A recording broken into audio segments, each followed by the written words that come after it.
Security goals అండి. So security goals ఏంటంటే మనకి 3 టైప్ ఆఫ్ సెక్యూరిటీ గోల్స్ ఉన్నాయి. Confidentiality, integrity and availability. 3 type of security goals. అసలు security goal ఎందుకంటే ఇప్పుడు సోర్స్ సెండర్ ఉన్నారు, ఇక్కడ రిసీవర్ ఉన్నారు, అలానే ఇక్కడ హ్యాకర్ ఉన్నారు. ఓకేనా. Source to destination data transfer చేస్తున్నాం కదా, అది ఎలా ట్రాన్స్ఫర్ అవ్వాలంటే సెక్యూర్ మేనర్లోనే డేటా ట్రాన్స్ఫర్ అవ్వాలండి. ఓకేనా. సెక్యూర్ మేనర్లోనే డేటా ట్రాన్స్ఫర్ అవ్వాలి. అంటే ఇప్పుడు సెండర్ సెండ్ ద మెసేజ్ అని, ఇక్కడ ఏదైనా ఒక మెసేజ్ తీసుకుంటే ఆ message sender send the message, ఈ message sender send the message, receiver only receive the message. Main goal ఏంటి? Receiver only receive the message. Sender send the message, receiver only receive the message అని, ఇది main goal. అలా కాకుండా sender send the message, ఈ message sender send the message, any one can receive the message అనుకోండి, any one can receive the message అనుకోండి, అది wrong. So ఇలా జరగకుండా ఉండడం కోసం మనం ఏం చేస్తామంటే సెక్యూరిటీ గోల్స్ అనేదాన్ని తీసుకున్నాం. ఓకే. సో మనకి ఎన్ని టైప్ ఆఫ్ సెక్యూరిటీ గోల్స్ ఉన్నాయంటే 3 types: confidentiality, integrity and availability. 3 type of security goals ఉన్నాయి. సో ఫస్ట్ది ఏంటంటే కాన్ఫిడెన్షియాలిటీ. సో కాన్ఫిడెన్షియాలిటీ అనేది ఏంటి? Confidentiality refers to the secrecy of message and information. Hour information should be safe. ఎవరి నుండి? From others. Others అంటే hackers అన్నమాట. And must be confidentiality. అంటే ఇప్పుడు ఫర్ ఎగ్జాంపుల్ నేను 2 సిస్టమ్స్ తీసుకున్నాను. 2 సిస్టమ్స్ ఏంటంటే ఇక్కడ సెండరు, ఇక్కడ రిసీవరు, సోర్సు డెస్టినేషన్ అనుకోండి. సో సోర్స్ అన్న డెస్టినేషన్ అన్న ఏ సిస్టమ్ అన్నా సరే మనం నెట్వర్క్ ఇంటర్నెట్ని యూజ్ చేసుకోవాలంటే మస్ట్ అండ్ షుడ్గా మనకు ఒక సర్వీస్ ప్రొవైడర్ కావాలండి. సో అది బిఎస్ఎన్ఎల్ మోడమ్ అవ్వచ్చు, లేకపోతే జియో అవ్వచ్చు, ఎయిర్టెల్ అవ్వచ్చు, ఏదో ఒక సర్వీస్ ప్రొవైడర్ అనేది కావాలి ఇంటర్నెట్ని యూజ్ చేసుకోవాలంటే. ఓకే. బ్రాడ్బ్యాండ్. సో ఇక్కడ నేను ఒక మోడమ్ తీసుకున్నా, బిఎస్ఎన్ఎల్ మోడమ్ తీసుకున్నాను. ఇక్కడ ఒక మోడమ్ యూజ్ చేస్తున్నాను. ఓకేనా. సో అప్పుడు నెట్వర్క్ని యూజ్ చేసుకోగలరు ఇంటర్నెట్ని. సేమ్ అలానే డెస్టినేషన్ కూడా ఇక్కడ ఒక సర్వీస్ ప్రొవైడర్ కావాలి. ఇక్కడ ఒక మోడమ్ తీసుకున్నాను. సో అప్పుడే ఇంటర్నెట్ని యూజ్ చేసుకోగలరు. సేమ్ అలానే హ్యాకర్ కూడా ఇక్కడ ఒక మోడమ్,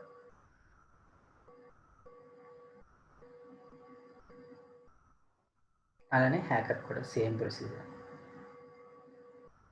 హ్యాకర్. ఓకే. సో ఇప్పుడు ఈ సెండర్ దగ్గర మోడమ్ ఉంది కదా, ఈ పార్ట్ని ఏమంటామంటే సెండర్ పార్ట్ అంటామండి. ఈ పార్ట్ని ఏమంటామంటే సెండర్ పార్ట్ అంటాం. ఈ పార్ట్ని ఏమంటామంటే రిసీవర్ పార్ట్ అంటాము. సెండర్ పార్ట్, ఇది రిసీవర్ పార్ట్, లేదా సోర్స్ సైడ్, డెస్టినేషన్ సైడ్, మీరు ఎలా కాల్ చేసినా పర్లేదు. ఓకే. ఈ సెండర్ పార్ట్ దగ్గర మోడమ్ ఉంది కదా, ఈ మోడమ్ దగ్గర ఎవరు ఉంటారంటే ఈఎస్పి ఉంటుంది. ESP encapsulation security parameter, encapsulation security parameter ఉంటుంది. సో ఈ ఈఎస్పి ఏం చేస్తుందంటే, ఈఎస్పి దగ్గర ఎవరు ఉంటారంటే ఎన్క్రిప్షన్ అల్గోరిథం ఉంటుంది. ఈఎస్పి ఏం చేస్తుందంటే ఎన్క్రిప్షన్ అల్గోరిథం ఉంటుంది. Encryption algorithm. ఇక్కడ మీరు ఏదన్నా ఒక మెసేజ్ పంపారనుకోండి, ఇక్కడ ఏదన్నా సోర్స్ సైడ్ ఏదన్నా ఒక మెసేజ్ పంపారనుకోండి, ఈ మెసేజ్ ఈ మోడమ్ బేస్ చేసుకునే ట్రాన్స్ఫర్ అవ్వాలి. ఓకేనా. సో మోడమ్ దగ్గర ఎవరు ఉన్నారు? ఈఎస్పి ఉంది. సో ఈఎస్పి దగ్గరికి వెళ్తే ఈ మెసేజ్ ఏం చేస్తుంది? ఎన్క్రిప్ట్ చేసేస్తుంది. ఎన్క్రిప్ట్ చేస్తుందంటే మనం ఏదన్నా ఒక ప్లేన్ టెక్స్ట్ ఇస్తే ఇక్కడ నాకు ఏ మెసేజ్ వస్తుంది? సైఫర్ టెక్స్ట్ వస్తుంది. సైఫర్ టెక్స్ట్ మెసేజ్ వస్తుంది. సో ఈ సైఫర్ టెక్స్ట్ మెసేజ్ హ్యాకర్ ఏం చేస్తారంటే హ్యాక్ చేయడానికి ట్రై చేస్తారు. ఓకేనా. సో ఇక్కడ సైఫర్ టెక్స్ట్ మెసేజ్ని మనకి 2 టైప్ ఆఫ్ అటాక్స్ ఉన్నాయి. 2 టైప్ ఆఫ్ అటాక్స్ ఏంటంటే యాక్టివ్ అటాక్, పాసివ్ అటాక్. ఓకేనా. సో యాక్టివ్ అటాక్ ఏం చేస్తుందంటే మోడిఫికేషన్ అనేది పాసిబుల్ అండి. యాక్టివ్ అటాక్లో హ్యాకర్ మోడిఫికేషన్ పాసిబిలిటీ ఉంది. అలానే పాసివ్ అటాక్ అనేది ఒకటి ఉంది. ఈ పాసివ్ అటాక్ కూడా మనం మోడిఫికేషన్ అనేది ఇక్కడ పాసిబిలిటీ లేదండి. డేటాని యాక్సెస్ చేసుకోగలం కానీ డేటా మోడిఫికేషన్ అనేది పాసిబిలిటీ లేదు. ఓకే. సో ఈ టైప్ ఆఫ్ అటాక్ ఒకటి ఉందని మనకు తెలుసు. ఓకే. సో ఈ టైప్ ఆఫ్ అటాక్ అంటే మోడిఫికేషన్ అనేది పాసిబిలిటీ ఉంది యాక్టివ్ అటాక్లో. ఇప్పుడు source to destination data transfer చేసినప్పుడు ఈ ఎన్క్రిప్షన్ అల్గోరిథం కదా, సో ఈ ఎన్క్రిప్షన్ అల్గోరిథంకి నాకేమొచ్చింది, ఇక్కడ సైఫర్ టెక్స్ట్ వచ్చింది. ఈ సైఫర్ టెక్స్ట్ హ్యాకర్ దగ్గరికి వచ్చింది. హ్యాకర్ ఏం చేస్తాడు, ఈ సైఫర్ టెక్స్ట్ ని బ్రేక్ చేయడానికి చూస్తాడు. అంటే ఇక్కడ కీ ఉంది కదా, ఈ కీ ఓన్లీ ఆథరైజ్డ్ పర్సన్ దగ్గర మాత్రమే ఉంటుంది. సోర్స్ సైడ్ డెస్టినేషన్ దగ్గర మాత్రమే ఉంటుంది, అనాథరైజ్డ్ పర్సన్ దగ్గర ఉండదు. సో ఆ కీని ఏం చేయాలనుకుంటాడు, హ్యాకర్ బ్రేక్ చేయడానికి ట్రై చేస్తాడు. బ్రేక్ చేసి ఈ మెసేజ్ని మోడిఫికేషన్ చేయడానికి ట్రై చేస్తాడు. ఓకే, సో మోడిఫికేషన్ అనేది జరిగింది అనుకోండి, అసలు కాన్ఫిడెన్షియల్లీ లేనట్టు, అంతే కదా. సో మోడిఫికేషన్ జరగకూడదు. Source to destination data transfer చేసేటప్పుడు సెక్యూర్ మేనర్లోనే డేటా ట్రాన్స్ఫర్ అవ్వాలి, రైట్. సో మోడిఫికేషన్ అనేది జరగకూడదు. ఇక్కడ ఇంటిగ్రిటీ అనేది ఒకటి ఉందండి. మనకి 3 టైప్ ఆఫ్ గోల్స్లో ఇంటిగ్రిటీ అనేది ఒక టైప్. సో ఇంటిగ్రిటీ అనేది ఏంటంటే no modification should be done during transmission. అంటే source to destination data transfer చేస్తున్నప్పుడు వితౌట్ మోడిఫికేషన్ డేటా డెస్టినేషన్కి ట్రాన్స్ఫర్ చేస్తున్నాయి. సో ఇంటిగ్రిటీ ఏం చేస్తుంది, మనం source to destination data transfer చేస్తున్నాం కదా, ఈ మెసేజ్ వితౌట్ మోడిఫికేషన్ డెస్టినేషన్కి ట్రాన్స్ఫర్ చేస్తున్నాడు. అంటే హ్యాకర్ టచ్ చేయలేడు, ఓకేనా. సో హ్యాకర్ అసలు ఆ మెసేజ్ని బ్రేక్ చేయలేడు అనమాట, మోడిఫికేషన్ అనేది చేయలేడు. సో వితౌట్ మోడిఫికేషన్ ఇంటిగ్రిటీ ఏం చేస్తుంది, వితౌట్ మోడిఫికేషన్ డేటా డెస్టినేషన్కి వెళ్తుంది. ఇప్పుడు ఇక్కడ కాన్ఫిడెన్షియాలిటీ ఏం చేస్తుంది, ఏదైనా ఒక మెసేజ్ పంపిస్తే కాన్ఫిడెన్షియాలిటీ, ఈ ఈఎస్పీ ఏం చేస్తుందంటే ఎన్క్రిప్ట్ చేసింది. సో ఎన్క్రిప్ట్ చేసి వచ్చే మెసేజ్ని డెస్టినేషన్కి ట్రాన్స్ఫర్ చేస్తుంది వితౌట్ మోడిఫికేషన్, ఓకేనా. సో మెసేజ్ అనేది డెస్టినేషన్కి వెళ్ళిందండి. సో మెసేజ్ అనేది కాన్ఫిడెన్షియల్గా ఉంది. ఇంటిగ్రిటీ ఏం చేస్తుంది అంటే, మెయిన్ రోల్ ఇంటిగ్రిటీ ఏం చేస్తుందంటే no modification should be done during transmission. ఇక్కడ మనం డెస్టినేషన్కి డేటా ట్రాన్స్ఫర్, ఈ ట్రావెలింగ్లో హ్యాకర్ ఏం చేస్తాడంటే మోడిఫికేషన్ చేయడానికి ట్రై చేస్తాడండి ఈ హ్యాకర్, ఓకేనా. ఈ ట్రావెలింగ్లో source to destination data transfer చేసే ట్రావెలింగ్లో హ్యాకర్ ఏం చేస్తాడంటే ఆ డేటాని హ్యాక్ చేసి మోడిఫికేషన్ చేద్దామని చెప్పి ట్రై చేస్తాడు. సో ఇంటిగ్రిటీ ఏం చేస్తుంది, వితౌట్ మోడిఫికేషన్ డేటా అనేది డెస్టినేషన్కి వెళ్తుంది. వితౌట్ మోడిఫికేషన్ డేటా అనేది డెస్టినేషన్కి వెళ్తుంది. సో వితౌట్ మోడిఫికేషన్ డేటా డెస్టినేషన్కి వెళ్ళిందంటే మెసేజ్ ఇన్ఫర్మేషన్ ఎలా ఉన్నట్టు, కాన్ఫిడెన్షియల్గా ఉన్నట్టు. సో సెక్యూర్ మేనర్లోనే డేటా ట్రాన్స్ఫర్ అవుతుంది. సో దీన్ని కాన్ఫిడెన్షియాలిటీ అండ్ ఇంటిగ్రిటీ అంటాం మేము, ఓకేనా. సో ఇంకోటి ఏంటంటే ఇక్కడ మనకి ఈ మోడల్ దగ్గర ఎవరు ఉంటారంటే ఏహెచ్ ఉంటుంది. ఈ మోడల్ దగ్గర ఎవరు ఉంటారు, ఏహెచ్ ఉంటుందండి. ఈ మోడల్ దగ్గర ఈఎస్పి ఉంటుంది. ఈ మోడల్ దగ్గర ఈఎస్పి ఉంటుంది. ఈ మోడల్ దగ్గర ఏహెచ్ ఉంటుంది. ఈఎస్పి ఏం చేస్తుందంటే ఇక్కడ ఎన్క్రిప్షన్ అల్గోరిథం యూజ్ చేస్తుంది. ఏహెచ్ ఏం చేస్తుందంటే డీక్రిప్షన్ అల్గోరిథం ఉంటుంది. సో ఈఎస్పి ఏహెచ్ కమ్యూనికేట్ అవుతుంది, ఓకే. సో ఇక్కడ ఎన్క్రిప్ట్ అవుతుంది, ఇక్కడ డీక్రిప్ట్ అవుతుంది. డీక్రిప్ట్ అయితే మనకు అవుట్పుట్ ఏమొస్తుంది, ప్లెయిన్ టెక్స్ట్, ఓకే. సో ఇక్కడ ఎన్క్రిప్షన్కి ఇన్పుట్ ఏమి ఇచ్చాను, ప్లెయిన్ టెక్స్ట్. అవుట్పుట్ ఏమొస్తుంది, సైఫర్ టెక్స్ట్. ఇక్కడ డీక్రిప్షన్కి ఏంటి, డీక్రిప్షన్ సైఫర్ టెక్స్ట్ ఇస్తాం, అవుట్పుట్ ఏమొస్తుంది, ప్లెయిన్ టెక్స్ట్, ఓకేనా. ఇది ఓన్లీ ఆథరైజ్డ్ పర్సన్స్ దగ్గర మాత్రమే. ఇక్కడ కీ ఉంటుంది కాబట్టి ఎన్క్రిప్షన్కి, ఇక్కడ డీక్రిప్షన్కి కీ యూజ్ చేస్తాం. ఈ కీ ఓన్లీ ఆథరైజ్డ్ పర్సన్ దగ్గర మాత్రమే ఉంటుంది. హ్యాకర్ బ్రేక్ చేయాలన్నా బ్రేక్ చేయలేదు, ఓకేనా. ఇది కాన్ఫిడెన్షియాలిటీ అండ్ ఇంటిగ్రిటీ అని. నెక్స్ట్ ఇది అవైలబిలిటీ. సో అవైలబిలిటీ అనేది ఏంటంటే the information must be available when it needed, ఓకేనా. So information is useless if it is not available, okay. Information is useless if it is not available. So ఇప్పుడు మనకి for example ఇక్కడ నాకు Gmail account ఉంది, ఏ అనే person ఉన్నాడు, ఇక్కడ B అనే పర్సన్ ఉన్నాడు. సో ఏ అనే పర్సన్కి జీమెయిల్ అకౌంట్ ఉంది. సో జీమెయిల్ అకౌంట్ నుంచి మెయిల్ చేయాలనుకుంటున్నాడు, ఒక మెయిల్ చేయాలనుకుంటున్నాడు, ఓకేనా. సో ఇక్కడ బి అనే పర్సన్కి కూడా సో ఏదో ఒక అకౌంట్ ఉండాలండి. అది జీమెయిల్ అవ్వచ్చు, యాహూ అవ్వచ్చు, రెడిఫ్ మెయిల్ అవ్వచ్చు, ఏదో ఒక మెయిల్ అకౌంట్ అనేది ఉండాలి. సో అది అవైలబుల్గా లేకపోతే తిన బికి మెయిల్ చేయలేదు, ఓకేనా. సో అవైలబుల్గా ఉందనుకోండి, ఇన్ఫర్మేషన్ అనేది మెయిల్ అనేది అటాచ్మెంట్ మనం ఏదైనా చేయగలం. సో అసలు ఆ మెయిల్ అకౌంటే లేదనుకోండి, ఆ ఇన్ఫర్మేషన్ అనేది యూజ్లెస్. మనం ఎవరికి పంపిస్తాం, ఎవరికి పంపించాం, అవైలబుల్ అనేది ఉండాలి, ఓకేనా. సో సోర్స్ టు డెస్టినేషన్ మనం డేటా ట్రాన్స్ఫర్ చేయాలంటే సెక్యూర్ మేనర్లోనే డేటా ట్రాన్స్ఫర్ చేయాలి, ఓకేనా. So sender send the message, receiver only receive the message. ఇది మేజర్ గోల్ అండి, ఓకే. ఇవి 3 type of goals. Okay. So next ఏంటంటే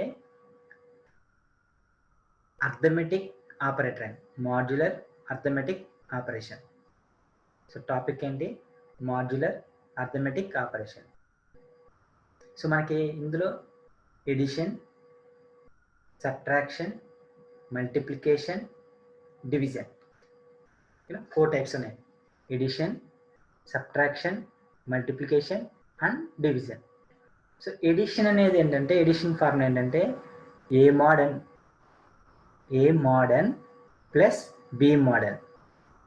సో ఫస్ట్ మనం ఏ మోడర్న్ క్యాలిక్యులేట్ చేయాలి. ఏ మోడర్న్ క్యాలిక్యులేట్ చేస్తే ఒక వాల్యూ వస్తుంది. తర్వాత బి మోడర్న్ క్యాలిక్యులేట్ చేయాలి. బి మోడర్న్కి కూడా ఒక వాల్యూ వస్తుంది. ఈ 2 వాల్యూస్ని ఏం చేస్తారంటే సమ్ చేయాలి. ఎడిషన్ కాబట్టి సమ్ చేయాలి. అలానే సబ్ట్రాక్షన్ అయితే మైనస్ చేస్తాం. అలానే మల్టిప్లికేషన్ అయితే ఇంటూ చేస్తాం. అలానే డివిజన్ అయితే కనుక డివిజన్ చేస్తాం. ఓకేనా? సో చేసిన తర్వాత మీకు ఒక రిజల్ట్ వస్తుంది. ఆ వచ్చిన రిజల్ట్ని మోడర్న్ క్యాలిక్యులేట్ చేయాలి. సో మోడర్న్ క్యాలిక్యులేట్ చేస్తే అప్పుడు మనకి ఒక రిజల్ట్ వస్తుంది. ఇక్కడ ఏదైతే రిజల్ట్ వచ్చిందో అదే రిజల్ట్ ఏ ప్లస్ బి మోడర్న్కి రావాలి. సో 2 వాల్యూస్ ఎలా ఉండాలి? ఈక్వల్గా ఉండాలి. ఈ 2 వాల్యూస్ ఎలా ఉండాలి? ఈక్వల్గా ఉండాలి. దీన్ని మాడ్యులర్ అర్థమెటిక్ ఆపరేషన్ అంటాం. మనకి ఎన్ని టైప్స్ ఉన్నాయి? 4 టైప్స్ ఉన్నాయి. సో 4 టైప్స్ ఏంటి? Addition, subtraction, multiplication, division. So ఈ సైడ్ మనకి ఏ వాల్యూ అయితే వచ్చిందో as it is same result ఈ సైడ్ కూడా రావాలి. బోత్ సైడ్స్ ఎలా ఉండాలి? ఈక్వల్గా ఉండాలి. బోత్ సైడ్స్ ఈక్వల్ వాల్యూ రావాలి. సో దీన్ని ఏమంటామంటే మాడ్యులర్ అర్థమెటిక్ అంటాం. ఓకే. సో ఫస్ట్ ఏంటి? Arithmetic operator. So arithmetic operation ఏంటంటే so A mod n plus B mod n, a mod n plus B mod n. ఇప్పుడు ఏ మోడర్న్ క్యాలిక్యులేట్ చేస్తాను. ఫస్ట్ నేను ఏం క్యాలిక్యులేట్ చేస్తానంటే ఏ మోడర్న్ క్యాలిక్యులేట్ చేస్తాను. ఈ వచ్చిన రిజల్ట్ ఉంది కదా, వచ్చిన result so b mod n calculate చేస్తాను. సో బి మోడర్న్ కూడా ఒక రిజల్ట్ వస్తుంది. ఈ 2 రిజల్ట్ని ఏం చేస్తానంటే ఇక్కడ ప్లస్ సింబల్ ఉంది కాబట్టి ఈ రెండింటిని నేను సమ్ చేసేస్తాను. సమ్ చేస్తే నాకు ఏమొస్తుంది? ఒక రిజల్ట్ వస్తుంది. ఈ వచ్చిన రిజల్ట్ని నేను మోడర్న్ క్యాలిక్యులేట్ చేస్తాను. మోడర్న్ క్యాలిక్యులేట్ చేస్తే ఈ పార్ట్ నాకు ఒక రిజల్ట్ వస్తుంది.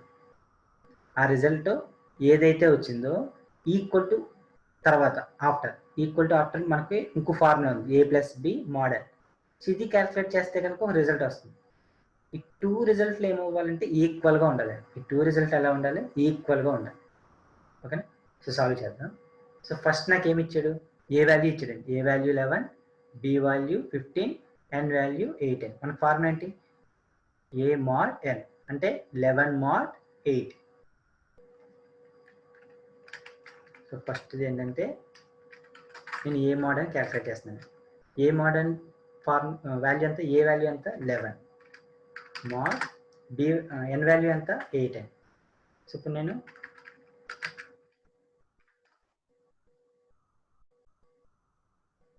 మోడ్ వాల్యూ క్యాలిక్యులేట్ చేయాలనుకోండి. సో మోడ్ వాల్యూ మనం క్యాలిక్యులేట్ చేయాలంటే ఫస్ట్ పవర్లో ఉంటే ఆ క్యాలిక్యులేషన్ పార్ట్ వేరు. సో ఇక్కడ ఉన్న చిత్రం చూడండి. సో 11 డివైడెడ్ బై 8 క్యాలిక్యులేట్ చేయాలి. 11 divided by 8. So 11 divided by 8 చేస్తే నాకు ఒక వాల్యూ వస్తుంది. సో వాల్యూ ఎలా ఉండాలంటే ఖచ్చితంగా 0 పాయింట్ సంథింగ్లోనే ఉండాలి. వన్స్ 0 పాయింట్ సంథింగ్ కాకుండా ఈ 0 పొజిషన్లో కాకుండా ఈ పాయింట్ పొజిషన్ అంటే ఈ పొజిషన్లో 0 కాకుండా ఇంకే వాల్యూ అయినా వచ్చింది అనుకోండి. సో ఎన్ని డిజిట్స్ ఉంటే అన్ని డిజిట్స్ని మైనస్ చేసాను. ఇక్కడ ఫర్ ఎగ్జాంపుల్ 1.01 అని ఉంది అనుకోండి. సో ఈ పొజిషన్లో ఏముండాలి? 0 ఉండాలి. అలా కాకుండా ఇక్కడ ఏముంది? 1 ఉంది. సో 1 అంటే నేను -1 చేసాను అనుకోండి. అప్పుడు ఏమొస్తుంది? 0.01 అని ఉంటుంది. అంటే ఇక్కడ ఈ పొజిషన్లో ఏ వాల్యూ ఉన్నా కానీ మనం మైనస్ చేసేయాలి. ఎన్ని డిజిట్స్ ఉన్నా సరే మైనస్ చేసేయాలి. అప్పుడు కంపల్సరీగా ఈ పొజిషన్లో మనకి ఏముంటుంది? 0నే ఉంటుంది. ఓకేనా? సరే, ఇప్పుడు 11 డివైడెడ్ బై 8 చేశాను అనుకోండి, నాకు రిజల్ట్ వస్తుంది. ఆ రిజల్ట్కి 0 పొజిషన్లోనే ఉండాలని చెప్పాను కదా. సో 0 పాయింట్ సంథింగ్ ఉంటుంది. ఓకేనా? ఆ వచ్చిన రిజల్ట్ నేను ఇక్కడ ఈ మోడ్ వాల్యూ ఎంత ఉంది? 8. దాంతో నేను ఏం చేస్తానంటే మల్టిప్లై చేస్తాను. అది రిజల్ట్ అనమాట. ఓకేనా? సో ఇది ప్రొసీజర్. ఒకసారి చూడండి, నేను క్యాలిక్యులేట్ చేస్తాను. So first 11 divided by 8 calculate చేయాలి. 11 divided by 8. So 11 divided by 8 చేస్తే నాకు ఎంత వచ్చింది? 1.375 వచ్చిందండి. ఓకే, ఈ 1 పొజిషన్లో ఏముండాలి? కంపల్సరీగా జీరోనే ఉండాలి.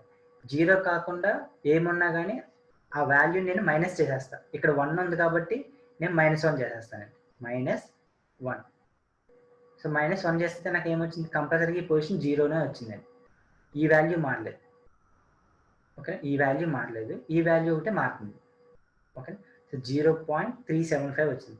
వచ్చిన వాల్యూ నేను ఏం చేశాను, 8తో మల్టిప్లై చేయాలి. అంటే ఈ మోడ్ వాల్యూ ఏమంటే దాంతో నేను ఏం చేయాలి, మల్టిప్లై చేయాలి. So multiply 8. సో నాకు ఆన్సర్ ఎంత వచ్చింది, 3 వచ్చిందండి. సో ఇప్పుడు ఇక్కడ ఆన్సర్ ఎంత వచ్చింది, 3 వచ్చిందండి. Next plus symbol. ఇప్పుడు నేను బి మోడ్ అని క్యాలిక్యులేట్ చేస్తున్నాను. బి వాల్యూ ఎంత, 15. So b value 15. Mod n value ఎంత, 8. సో ఇప్పుడు నేను ఈ వాల్యూ క్యాలిక్యులేట్ చేయాలి. అంటే 15 డివైడెడ్ బై 8 అయినా మనం ఎలా క్యాలిక్యులేట్ చేయాలి, మోడ్ వాల్యూ 15 డివైడెడ్ బై 8 అని. 15 డివైడెడ్ బై 8. సో ఈ పొజిషన్లో ఏముండాలి, 0 ఉండాలి. 0 లేదు కదా. సో 0 లేకపోతే నేను ఏం చేయాలి, మైనస్, ఇక్కడ ఏ వాల్యూ ఉంటే ఆ వాల్యూని మైనస్ చేసేస్తాను. 1 ఉంది కాబట్టి -1. సో 0.875 వచ్చింది. ఈ వచ్చిన రిజల్ట్ని మోడ్ ఎంత వాల్యూ 8 ఇంటూ 8, 7 వచ్చింది. ఓకేనా. So b mod and value ఎంత, బి మోడ్ అండ్ వాల్యూ 7 వచ్చిందండి. సో ప్లస్ 7 అని తీసుకున్నాను. So a mod and value 3, b mod and value 7. ఇప్పుడు వీటికి మనం ఏం క్యాలిక్యులేట్ చేయాలి, మోడ్ ఎన్ వాల్యూ క్యాలిక్యులేట్ చేయాలి. Okay, so mod n value calculate చేయాలి.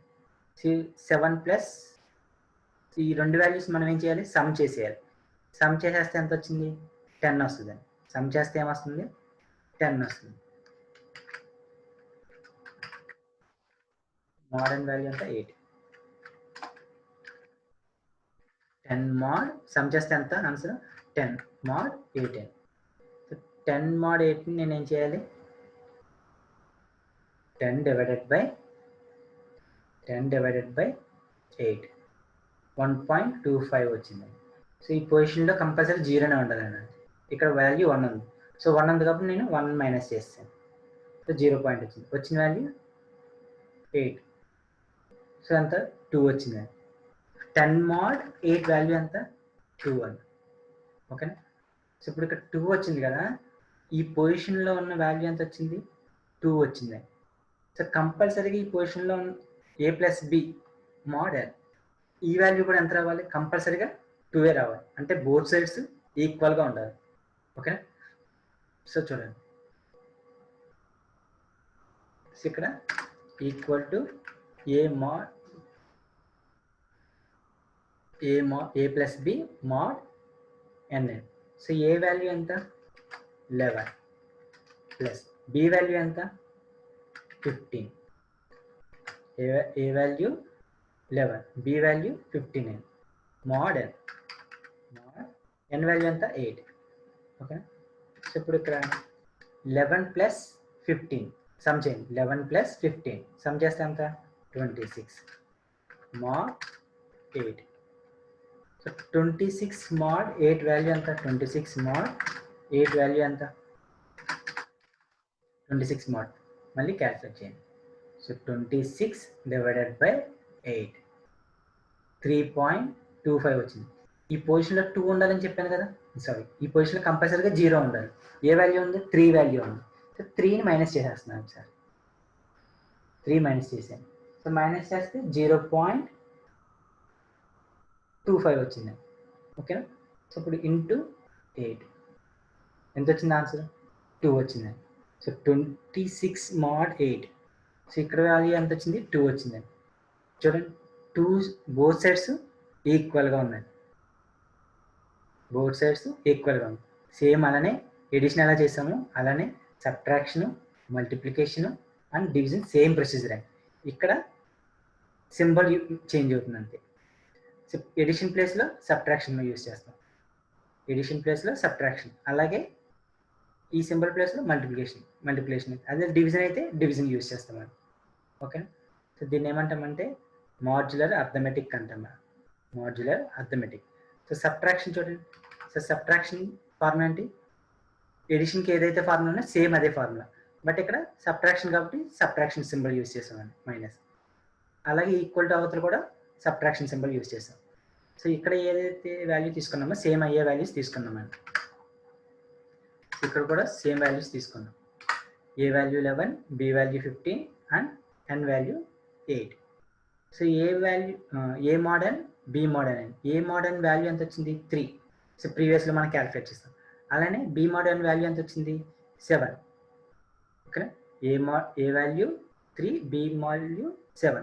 ఇక్కడ ఇందాక మనం సమ్ చేసాం, ఎడిషన్ దగ్గర మనం ఇక్కడ సమ్ చేసాం. సబ్ట్రాక్షన్ కాబట్టి సబ్ట్రాక్ట్ చేశాను నేను. 3 - 7 ఎంత వచ్చింది, -4 వచ్చింది. సో -4 ఇక్కడ క్యాల్కులేట్ చేయండి, -4, సో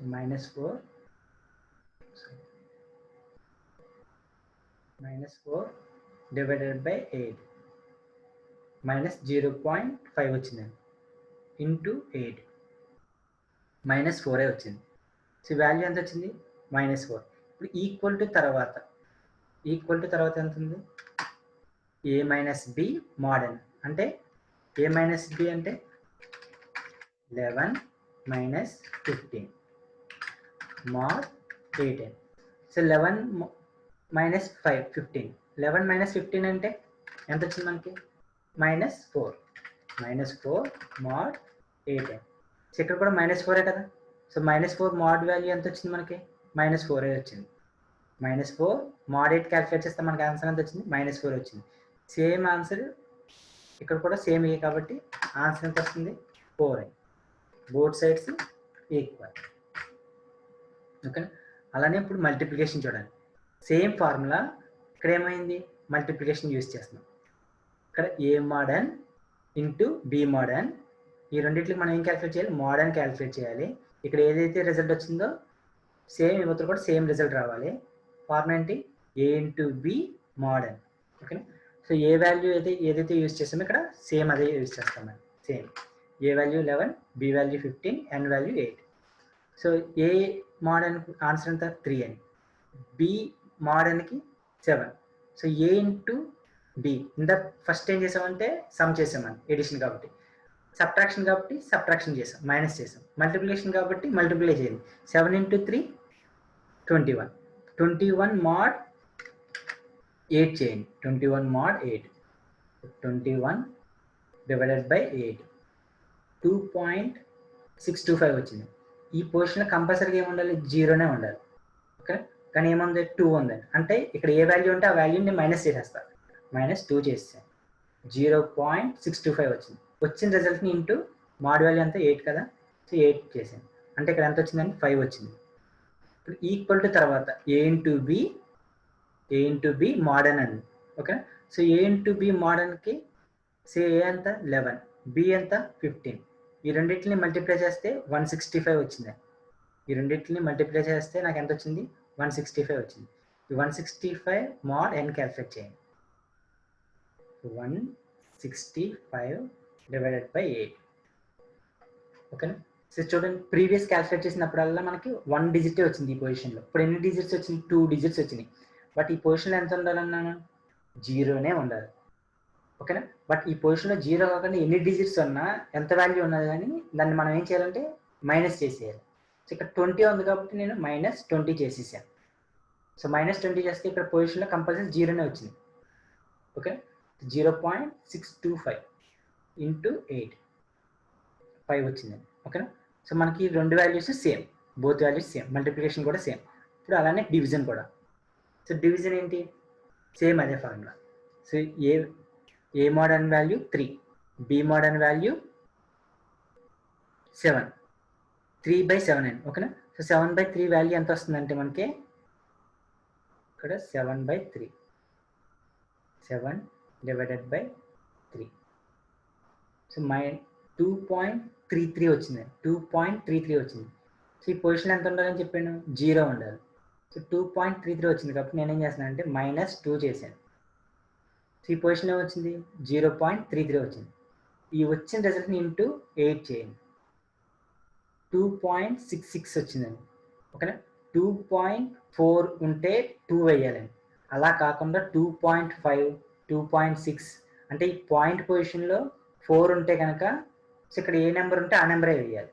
అలా కాకుండా అప్రాక్సిమేట్లీ వేసేస్తాం. ఓకేనా. సో ఇక్కడ 0.5 అండ్ అబోవ్ ఏం వాల్యూ ఉన్నా మనం ఎంత వేస్తామంటే నెక్స్ట్ వాల్యూ వేసేస్తాం. అప్రాక్సిమేట్లీ నెక్స్ట్ వాల్యూ వేస్తాం. ఓకేనా. సో ఇప్పుడు నెక్స్ట్ వాల్యూ ఎంత 2.6 అంటే ఎంత వేయాలి 6 వేయాలండి. 6 వేసాను. ఓకేనా. ఓకేనా.